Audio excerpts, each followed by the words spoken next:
ದರ್ಶನ್ ಪವಿತ್ರ ಸೇರಿದಂತೆ ಕೆಲವೇ ಕ್ಷಣಗಳಲ್ಲಿ ಜೈಲಿಗೆ ಆರೋಪಿಗಳು ಶಿಫ್ಟ್ ಆಗ್ತಾರೆ. ಪರಪ್ಪನ ಅಗ್ರಹಾರದಲ್ಲಿ ಜೈಲಿಗೆ ಆರೋಪಿಗಳು ಶಿಫ್ಟ್ ಆಗ್ತಾರೆ. ತಮ್ಮ ಮೇಲಿನ ಆರೋಪವನ್ನ ನಿರಾಕರಿಸಿದ್ದಾರೆ ಆರೋಪಿಗಳು. ಟ್ರಯಲ್ಗೆ ನವೆಂಬರ್ 10ರಂದು ದಿನಾಂಕವನ್ನ ನಿಗದಿ ಮಾಡಿದೆ ಕೋರ್ಟ್. ಕೆಲವೇ ಕ್ಷಣಗಳಲ್ಲಿ ಆರೋಪಿಗಳು ಜೈಲಿಗೆ ಶಿಫ್ಟ್ ಆಗ್ತಾರೆ. ಕೋರ್ಟ್ಗೆ ಹಾಜರಾಗಿದ್ದಂಥ ಸಂದರ್ಭದಲ್ಲಿ ನಾವು ತಪ್ಪು ಮಾಡಿಲ್ಲ ಅನ್ನೋದನ್ನ ಪ್ರತಿಯೊಬ್ಬ ಆರೋಪಿಗಳು ಹೇಳಿದ್ದಾರೆ. ನಾವು ತಪ್ಪು ಮಾಡಿಲ್ಲ. ಇವತ್ತೇನು ಕೋರ್ಟ್ ದೋಷಾರೋಪ ಪಟ್ಟಿಯನ್ನ ಅವರ ಮುಂದೆ ಓದಿ ತಿಳಿಸಲಾಗಿದೆ, ಚಾರ್ಜ್ ಫ್ರೇಮ್ ಮಾಡಲಾಗಿದೆಯಲ್ಲ, ಆ ಚಾರ್ಜಸ್ ಎಲ್ಲವೂ ಸುಳ್ಳು ಅನ್ನುವ ರೀತಿಯಲ್ಲಿ ಆರೋಪಿಗಳು ಹೇಳಿದ್ದಾರೆ. ಆ ಚಾರ್ಜಸ್ ಎಲ್ಲ ಸುಳ್ಳು ಅನ್ನುವ ರೀತಿಯಲ್ಲಿ ನೋಡಿ. A1 ಮತ್ತು A2 ಮೊದಲ ಬಾರಿಗೆ ವಿಚಾರಣೆ ಆರಂಭ ಆಗ್ತಾ ಇದ್ದಂತೆ ನ್ಯಾಯಾಧೀಶರು ಆರೋಪಿಗಳ ಹಾಜರಾತಿಯನ್ನು ಪಡೆದುಕೊಂಡರು.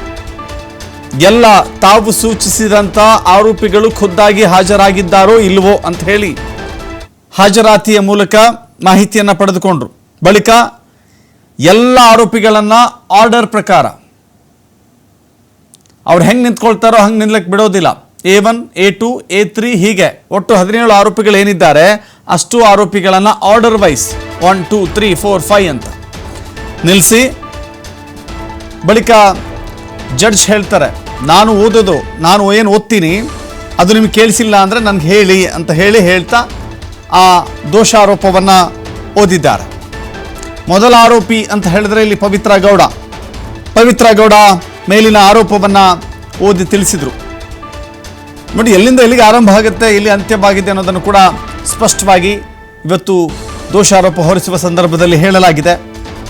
ಚಿತ್ರದುರ್ಗದಿಂದ ರೇಣುಕಾ ಸ್ವಾಮಿಯನ್ನ ಕಿಡ್ನಾಪ್ ಮಾಡಿ ಕೊಲೆ ಮಾಡಿ ಸಾಕ್ಷ್ಯವನ್ನು ನಾಶಪಡಿಸುವವರೆಗೂ ಕೂಡ ಪವಿತ್ರ ಗೌಡರ ಪಾತ್ರ ಏನು ಅನ್ನೋದನ್ನ ವಿವರಿಸಿದ್ದಾರೆ.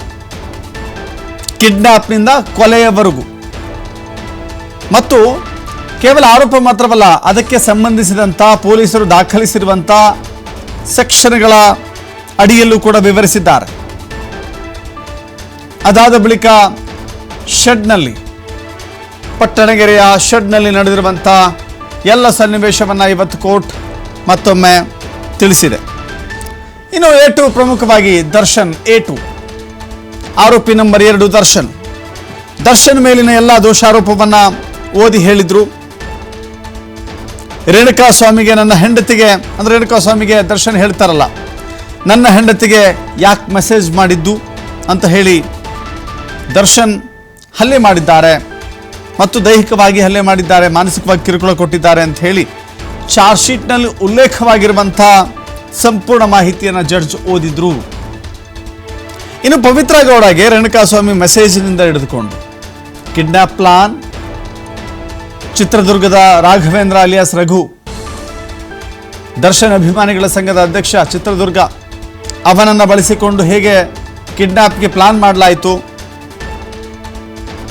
ಕಿಡ್ನಾಪ್ ಪ್ಲಾನ್ ನಂತರದಲ್ಲಿ ಹೇಗೆ ಎಕ್ಸಿಕ್ಯೂಷನ್ ಮಾಡಲಾಯಿತು, ಕಿಡ್ನಾಪ್ ಮಾಡಲಾಯಿತು, ಆತನನ್ನು ಹೇಗೆ ಕರೆದುಕೊಂಡು ಬರಲಾಯಿತು, ಕಿಡ್ನಾಪ್ ಮಾಡಿದ ನಂತರದಲ್ಲಿ ಹಲ್ಲೆ ಮತ್ತು ಕೊಲೆ, ಮಾನಸಿಕವಾಗಿ ಆತನನ್ನು ವಿಚಿತ್ರ ರೀತಿಯಲ್ಲಿ ಹಲ್ಲೆ ಮಾಡಿಸಲಾಯಿತು. ಅಂತಿಮವಾಗಿ ಆತನನ್ನು ಜೀವ ತೆಗೆಯಲಾಯಿತು, ಅರ್ಥಾತ್ ಕೊಲೆ ಮಾಡಲಾಯಿತು.